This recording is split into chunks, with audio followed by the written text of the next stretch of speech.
সকালবেলা উঠে আমার প্রথম কাজ হচ্ছে বিছানাটা গোছানো কমপ্লিট। এবার একটু ভাবছি রোদে গিয়ে বসবো। রোদে গিয়ে বসে পড়েছি নাইটি কটা নিয়েই, যে একবারে আজকে হুক বোতাম কটা বসিয়েই নিই। অনেক দিন ধরে এই নাইটিগুলো হয়ে আছে, কিন্তু হুক বোতামগুলো আর বসানো হচ্ছে না, তার জন্য আর দিয়েও আসতে পারছি না। আর হুক বোতাম বসানোর কাজটা বসে থেকে কাজ তো করতে অনেকটা সময় লাগে, আমারও অসহ্য লেগে যায়, এর জন্য বসতে পারছিলাম না। তো আজকে ফাইনালি বসেই পড়লাম।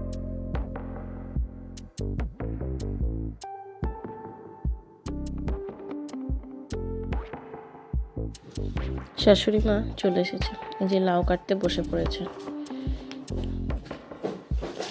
এই যে রান্নাও চাপিয়ে দিয়েছেন, আমাদের বেশিরভাগ কাঠেই রান্না হয়, তো আমি আজকে আর রান্না করছি না, আজকে শাশুড়ি মাই করবেন।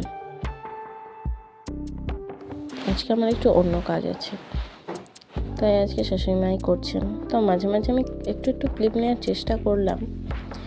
তো আমি মাথাটাই শ্যাম্পু করেছিলাম, এই যে চুলটা আঁচড়ে নিচ্ছি। রোদ থাকতে থাকতে মাথা আঁচড়াতেও খুব সুবিধা হয়, আর চুলটা শুকোতেও ভালো লাগে।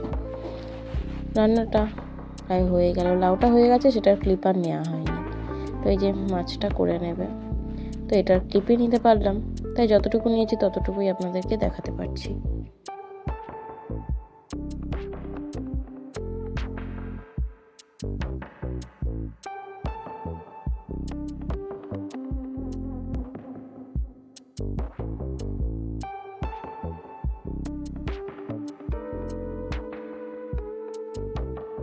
আমি ক্লিপগুলো নিচ্ছি, আর তখন ছেলে ডাকলো, তার জন্য আমার ছেলের কাছে গেলাম। গিয়েও আমাকে বলছে, তুমি কি করছো মাম্মা? আমি বললাম কিছুই করছি না তো। দেখ, তারপরে দেখলাম যে ঘরে যাই, গিয়ে মেন কাজগুলো করি। আমার নাইটি ভাঁজ করাও হয়নি, আর দিয়ে আসা তো দূরের কথা, দিয়ে আসতে হবে, তাই নাইটিগুলো ভাঁজ করতে লেগে গেলাম। তো নাইটিগুলো ভাঁজ করতেও ভালোই সময় লাগে।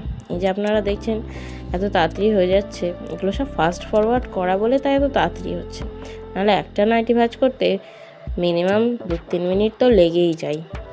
তো যাই হোক, অন্যের জিনিস, তাই একটু সুন্দরভাবে না করলে সে তো আমাকে আর এমনি এমনি পয়সা দেবে না, এই জন্য যাই হোক সুন্দরভাবেই করে নিচ্ছি।